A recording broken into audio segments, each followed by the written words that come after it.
YouTube, it's Excellent Rider here. This is a quick review, I suppose you could call it, of a bike I know very well because it's my own. It's the Honda CB300R. I come from a background of bigger bikes and smaller bikes. Before I had this, I had a Grom, which I enjoyed a lot, but it just got so uncomfortable after a while. And also it just, obviously it's nice to have a little bit more power. I'm not one of those people who likes to speed around and do wheelies. I want something that gets me round quickly, is a good filterer, and I'm a bit of a comfort freak as well. Which again, this thing's, I'm not saying it's the most comfortable bike, but it's pretty damn good, all things considered. And the price you pay for it, I paid, well, about 4,400, I think, for this pounds. And for that price, you get a lot of bike for your money, I think. I tried the BMW 310s. I couldn't try the GS version, I tried the R version, and I loved it actually, but unfortunately the BMW dealer didn't seem very forthcoming, shall I say. I think that's the most polite way to put it. Obviously this one is up against the 310 GS 310R. What else have we got? We've got the Kawasaki Versys 300. I haven't tried that. In all honesty, I don't really like the look of it anyway. A lot of people put this in the category of the Duke 390.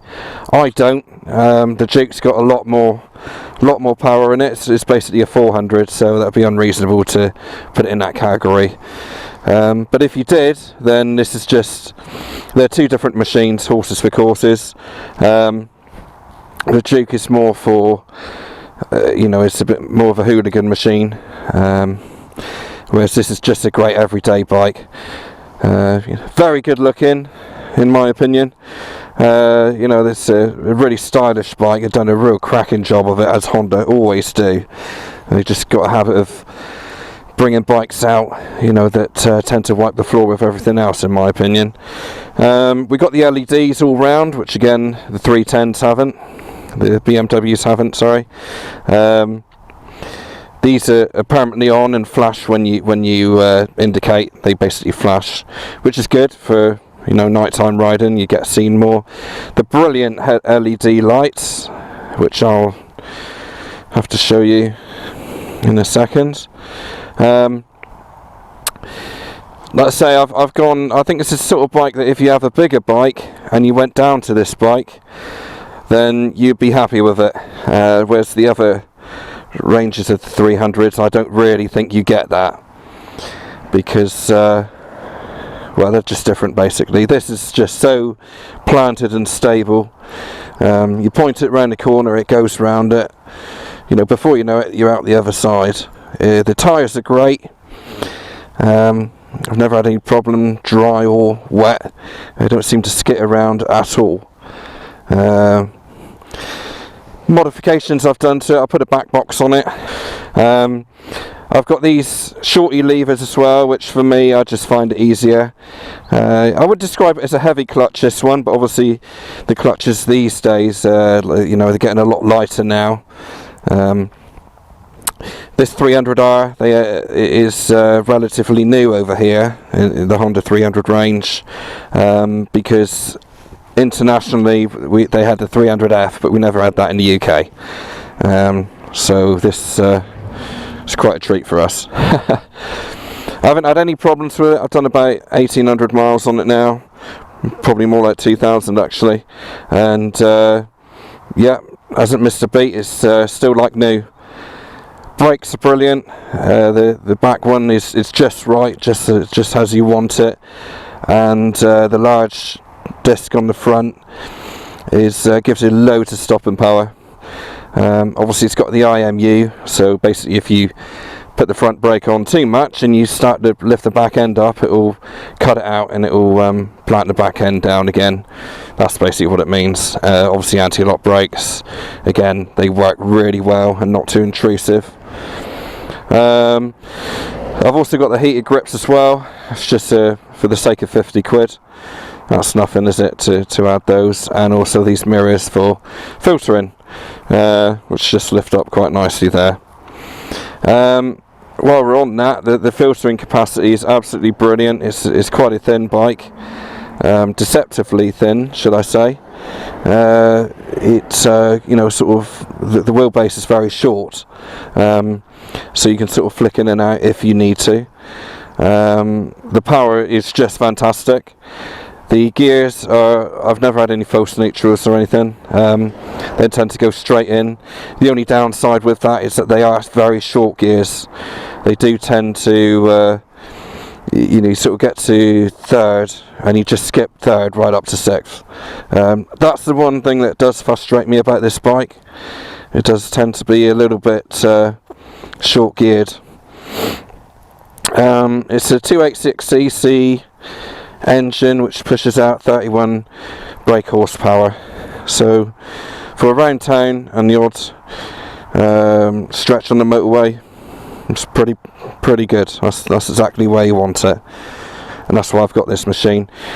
I did try the CB300R as well a couple of years ago, 2016. I've got a review of that somewhere. I'll have to put up sometime. But that was just a little bit more than what I need. This kind of worked well for me. I've also tried the CB1000 and CB125R. CB1000 was fantastic, but you know, it's a different league, of course.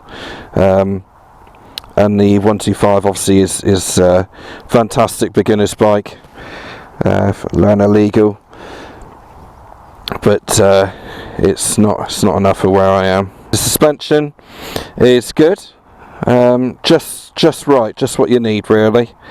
It's not too soft. I found the BMWs were quite soft on the BMW 310s. In a good way, it made it very comfortable. There were sort of bonuses to that, but yeah, the suspension on this is great. It works really well. I think out of the CB range, out of the R range, you got the 125, 300, 650 now, and the 1000. I think this is the best looking. I think the 125 looks great, but you got the little exhaust down there, which doesn't really appeal to me. And you got that same situation with the 650. You got that great big 4-pot engine, and then a little tiny exhaust out the side, which for me doesn't. I don't like the look of that. Let's start her up. Sounds pretty good for a 300. It's got a nice pop to it. Nice pop and a nice purr, actually, I would say, coming from there.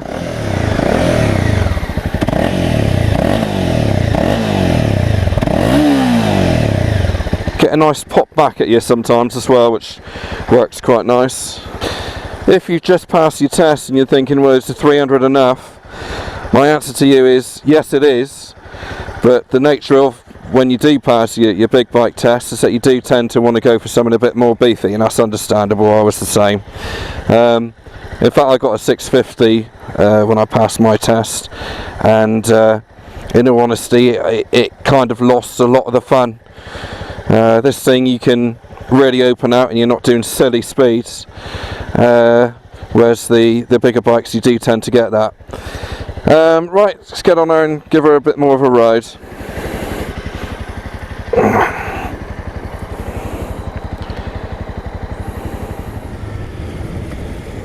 Okay, nothing behind me.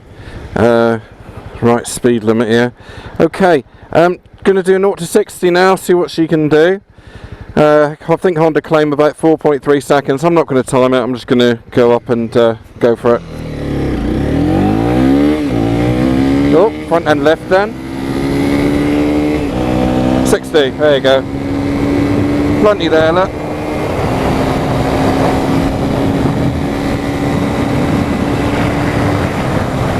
Up to 80 already, look. Oh, I don't want to be breaking the speed limit. So as you can see, 70, 80, no problem. Around 6,000, there is a bit of a buzz. That does tend to go, but it can get a little bit irritating. if you're kind of stuck there. But what I generally do is I just take it up a bit more, take it up to 8,000 for a bit, and that does generally go. These bikes have got the counterbalancer as well within the engine, which do numb it out a lot. The vibration generally comes through the pegs really, you don't get much of it through the bars. But I could do this all day long, it's not a problem at all. Okay, here comes the motorway. A lot of people say that 300s can't handle motorways. Biggest load of rubbish I've ever heard.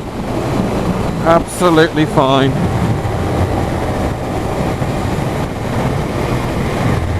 It's always going to be a Porsche that overtakes you.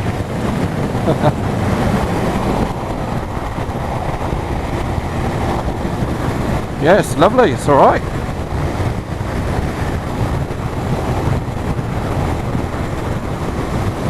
Beautiful day for it as well.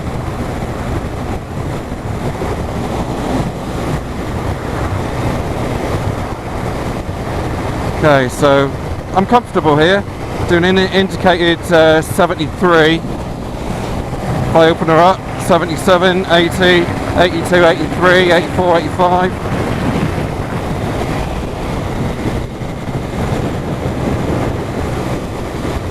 It's fine. Could you do touring on this? Probably, yeah. Don't see why not. I've had bikes with screens before and it's absolutely lovely. It is nice to have a screen, but it can kind of take you away from the whole point of motorbiking as well.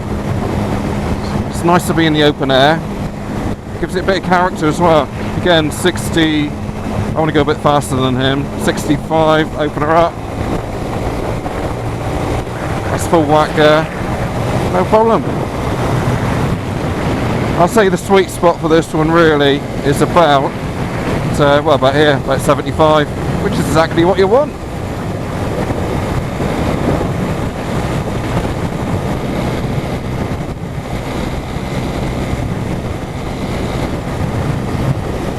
The mirrors could be better. You normally get a good shot of your elbows, as with most bikes in this sort of class. Whereas the BMW 310s, I know I keep comparing them to this bike to them, but I think that's the closest competitor. The mirrors were much better.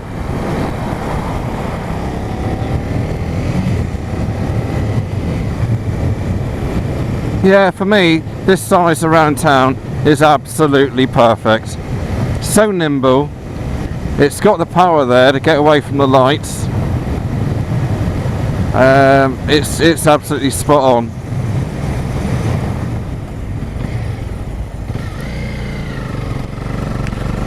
I am like most bikers out there in respects that I remember picking this thing up, you know, brand new at Bridge Motorcycles, and as soon as I got it, I rode out and I thought, oh, what's next? What bike am I getting next? I think that's just a natural thing really. Once you've been bitten by this motorbiking bug, you always want the next one or looking out for the next one. For me, I mean, I know this does suit me right down to the ground really. I would like the smoothness that the CB300s have got, and as you can see on my other videos I've done some on the MT range. Not particularly taken on them. Much as I enjoy them, I didn't really sort of get attached to them, so to speak. But maybe the CB300X might work for me. I know what the engine's like, and I love the engine actually. What's going on here?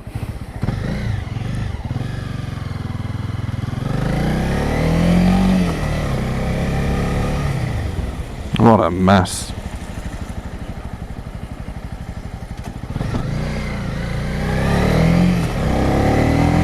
It's better.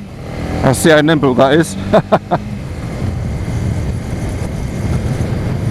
So, just to underline things, if you're asking me what don't I like about it, the answer would be short gears. The mirrors aren't great. They're acceptable, you can live with it, but it could be better. And that's it. perhaps a little bit better seat. Seat is better than the 125 version. 125 version tends to push you right up against the tank, and there's no manoeuvre, whereas this thing you can move around a bit. And you're okay on it for a good sort of hour, at least hour and a half. It's not a problem. With all my experience of motorbikes, you know, I've been riding bikes since 2004. I don't miss the power of the bigger bikes at all. This thing is perfectly adequate. I don't get bored of it. I don't think, oh, I wish I had a bit more. I never ever thought that. Like that one there. That's a beast. GSX 1000. I don't miss it at all. I never yearn for more power, even going up hills and things. I guess that's going to be anyone's concern who's thinking of buying one of these. But I shouldn't worry about that too much. It's take it from me, it's absolutely fine. I'm going to go for this.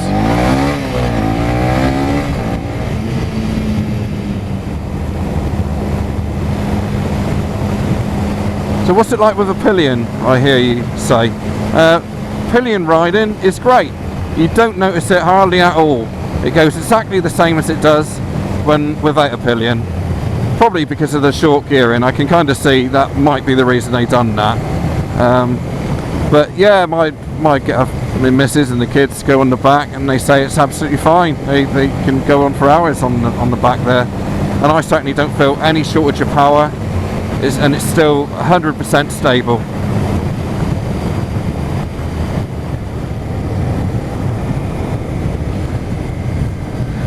Okay folks, thanks for watching.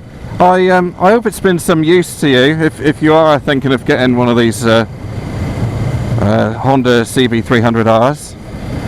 As you can tell, I've done my research, and I'm relatively experienced in the biking world, and it works really well for me. I don't regret it one bit. If you're thinking of getting one or got any questions, just write down in the comments and I will get back to you. Alright, I'll do my best to get back to you as long as I see it. Thanks for watching. Please like and subscribe as well. That does help me a lot with my minuscule subscriber amount. You know, I need all I can get, so do click that button. It makes a huge difference to me. Yeah, thanks for watching, and I'll see you next time. Cheers.